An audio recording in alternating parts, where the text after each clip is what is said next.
Hi, and welcome to the History of Philosophy podcast, supported by King's College London and the Leverhulme Trust. Today we have a very special episode for the very first time. We're going to have a guest on the History of Philosophy, and our guest is Professor McCabe, my colleague here at King's College London. Hi, Peter. Lovely to have you here, MM. Very nice to be here. Absolutely. So today we're going to be talking about Heraclitus, the pre-Socratic philosopher. So could you just remind us quickly who he is? So Heraclitus from Ephesus, 6th century BC, pre-Socratic philosopher, maybe the guy who changed the face of it all. Right. So that is actually the first thing I wanted to ask you. I wanted to ask you whether you think Heraclitus really represents something new in the history of pre-Socratic philosophy, or whether he sort of just carries on what the Milesians had been doing, so Thales and Anaximander, these guys. So sometimes people represent him as just being one in a line. So you've got eeny, meeny, miny, mo, choice of what you're going to use as your material principle. And so Thales says water, Anaximander says the indefinite, and Anaximenes says air, and Heraclitus kind of runs out of things to say, so he says fire. Earth is no good after all because it's inert, so you need something that's kind of active.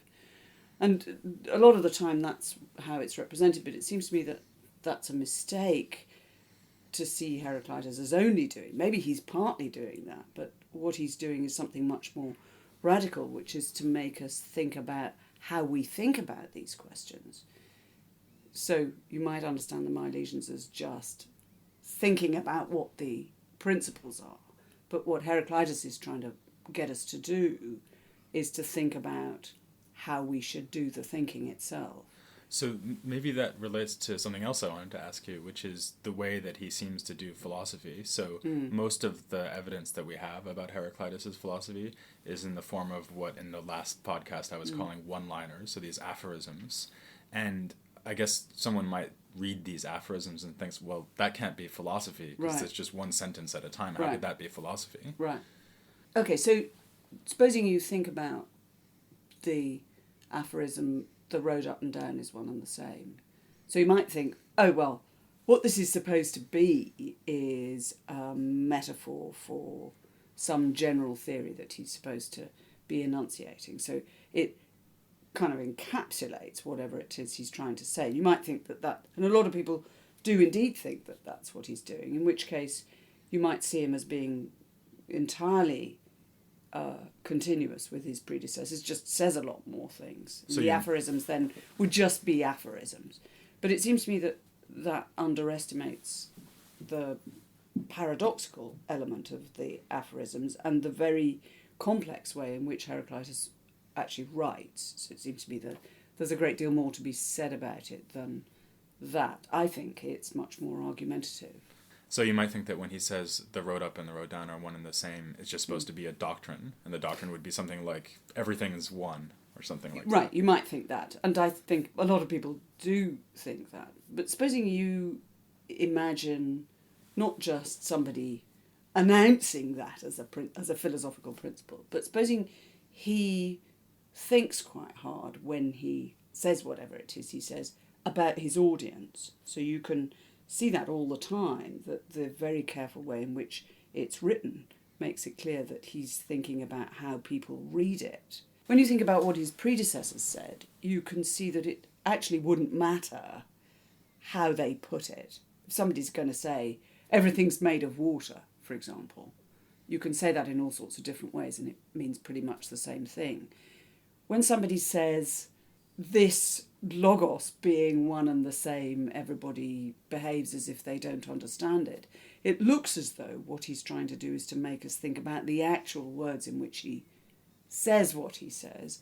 If that's right, then maybe he's much more interested than his predecessors were in the effect of what he's saying on his audience. So could you maybe illustrate this? So let's just take as an example his most famous fragment, this thing about the river. So you can't step into the same river twice, or however it's put. Right. So how would that work as an argument as opposed to just an aphorism? The received wisdom is that there's only one river paradox, but in fact there are several. And one might be able to reconstruct something that looks much more like an argument if you suppose that we don't have to eliminate any of them. So supposing somebody comes along comes into the room and says, okay, and you're sitting there, and he says, well, you can't step into the same river twice. And you go, yeah, I can. I did it yesterday. I can do it again tomorrow. And Heraclitus says it again, you can't step into the same river twice. And you think about it a little bit, and you say to yourself, well, maybe he's right. And Heraclitus confirms what you say by saying, well, to those who step into the same rivers, different and different waters flow, he says in another fragment. At that point, you might find yourself saying, oh, well, yeah, maybe I can't step into the same river twice. And you then end up feeling kind of anxious about whether there are any rivers out there. Then he might say, again, you can't step into the same river twice because in the same rivers different and different waters flow. And you understand that actually it is the same river, because he couldn't say that unless it was the same river, but it's a different river because of the different waters. Now, what have you understood? Well, you haven't understood anything particularly about rivers, but you've understood quite a lot about the way in which the qualification same river and the qualification different waters work. Okay, that's really interesting. So I guess the question that arises there, well, maybe there's a couple of questions. One is this supposed to be a general message to us about the nature of reality, if it's not just about rivers? And if it is supposed to be a general message, then is he sort of cheating? Because he picks these examples, right? There's the river, there's the road up and the road down, there's the seawater, which is poisonous and healthy. Right. So is he just cheating by picking these examples, or do you think that he can legitimately infer some general thesis about reality from this sort of argument? Right, so it might be that you think about the seawater fragment. The seawater is poisonous and healthy, poisonous for men and healthy for fishes. You might think that this is supposed to be an inference from the fact that seawater is poisonous for men and healthy for fishes, to the claim that seawater is somehow or other both poisonous and healthy, which looks kind of worrying. And then it might be that he draws an inference from that everything behaves like that. And as you say, it may be that he's using specialised examples to make a general point, and he can't justify the general point from those specialised examples. But you could turn it on its head. You could suppose that what he imagines is that you say something to yourself like, oh crikey, seawater is poisonous and healthy. That worries me because it's a contradiction, just like the road up and down. What happens when I stand on the road and the up and down is one and the same? Which way do I go? That kind of anxiety. So that the very practicality of the examples makes it see that once again, if he's speaking to an audience, the audience might go, oh goodness, I'm really in trouble here. And then what Heraclitus does is say, no, don't worry, because seawater is poisonous for men, but healthy for fishes. So you might think that what he's observing there is not so much some kind of awful conglomeration of reality, but something about the way we think about reality. So something about how we think, for example, about problems of the metaphysical and logical problems of contradiction. What is it for seawater both to be poisonous and healthy? What is it for a road both to be up and down?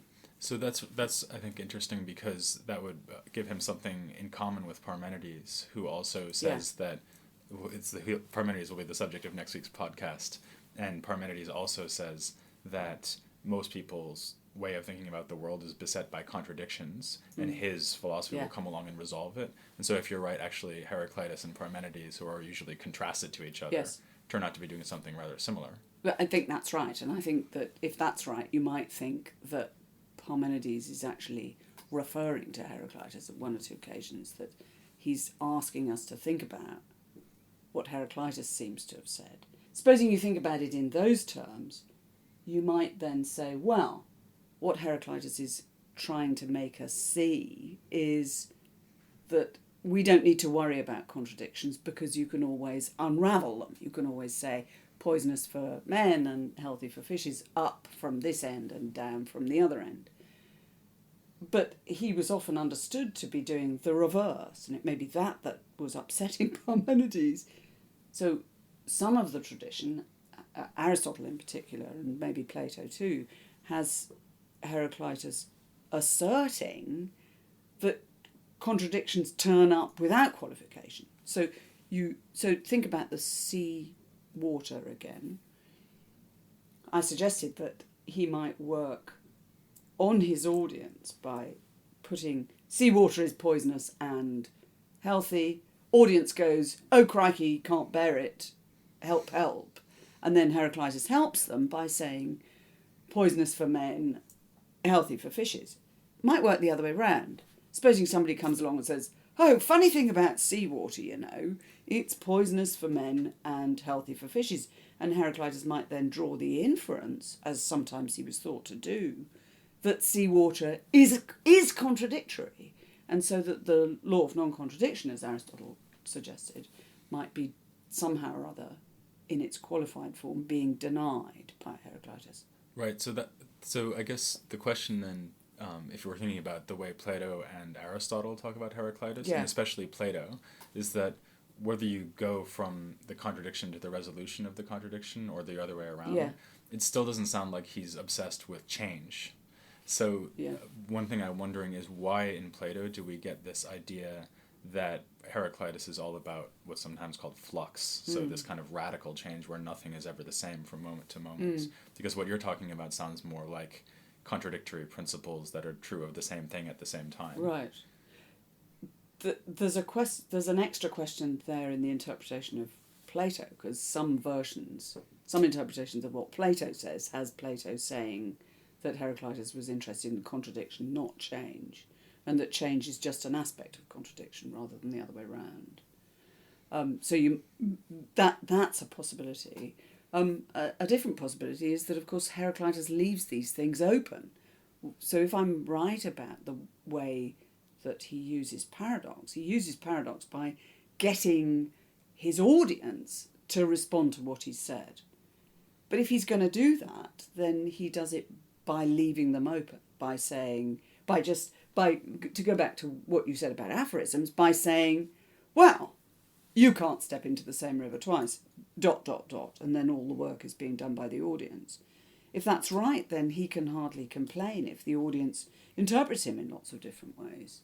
And it's certainly true that there are lots and lots of fragments in Heraclitus that make one think that he does suppose that things are changing all the time. Whether they're changing radically all the time, so fast that we, as Plato complains, we can't ever even talk about them, seems to me to be unlikely. It doesn't seem to me that is what Heraclitus's line is on change. He's much more, if there are fragments, I'm just going to look at a fragment now. So the obvious example is fragment 31, where he seems to be talking about cosmic change, and he talks about Earth changing into sea and being measured to the same logos. And it's very interesting that he uses the same word there, logos, as the word that he uses to introduce his whole theory. Something is going on in the play that he's making between different senses of logos, or different ways in which we might think about logos in different fragments that he's launching at us. So that goes back to something you were saying before about him actually thinking carefully about the way that he's presenting his own philosophy. Exactly. Right? So we're supposed to attend to the exact words that he's using. I think that's right. So, for example, there are 3 logos fragments one might think of. The first one where he says, this logos is always like this, but nobody pays any attention to it. So it looks as though what he's describing is what he's saying. The second one is fragment 31, where he's talking about what seems to be a regular and balanced way in which the changes between earth and water and are somehow or other managed or measured. The third one, brilliant fragment, says going after the limits of soul, you wouldn't find them even although you went along every road. Such a deep logos does it have. So you can use logos for what one might say about souls, what one might say about oneself, and never being able to reach the end of it. And then there's this other one, that the logos that he describes, that nobody's ever going to find out about. And then somehow or other, there's something that organises the measure of cosmic change.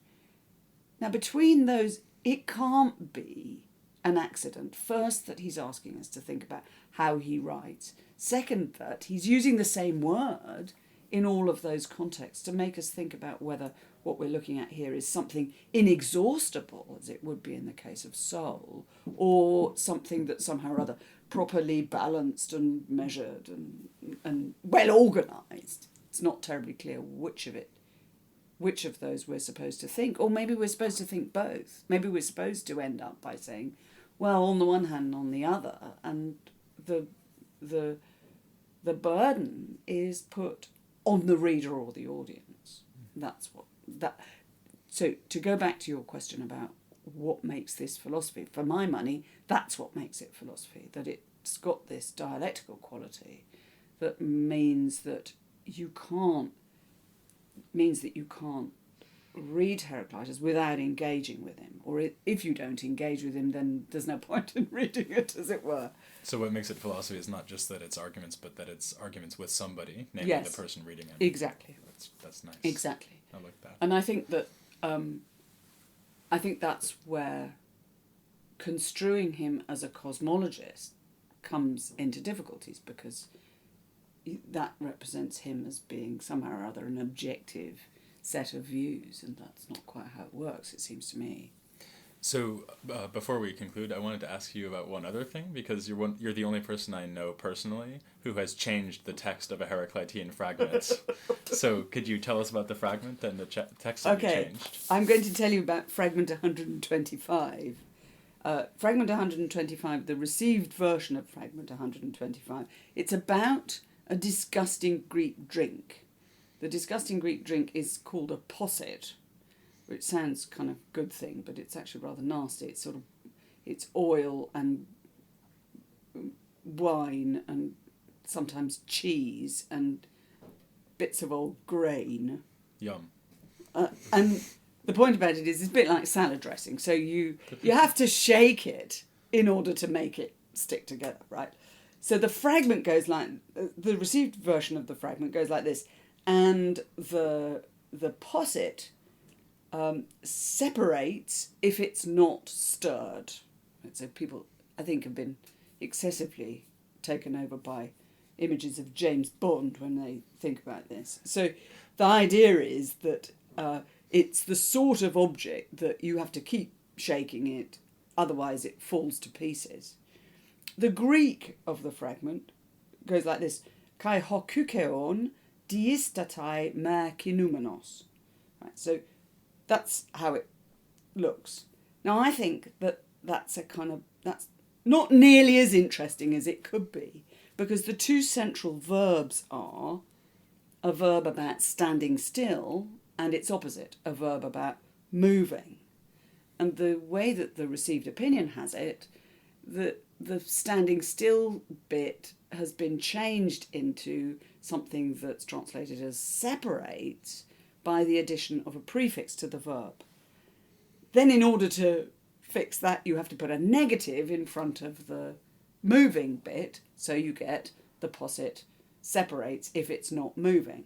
So my suggestion is get rid of the prefix on the standing still bit and get rid of negative, and you have the posset stand still when it's moving. So just like the question about rivers, it's a paradox about identity, that it's really a posset only when it's moving. So it's really standing still as a posset only when it's moving. So that's my emendation. Brilliant. So that shows us that, very appropriately, the texts of Heraclitus themselves are changing all the time. Absolutely. Well, no, I hope that's finished changing now. Well, thank you very much for joining us on the podcast. I hope you'll come back in a future episode to talk about Plato, and then you can prove Be happy to. You can prove that it's possible to step into the same podcast twice. Thank you. Thanks very much, Emma.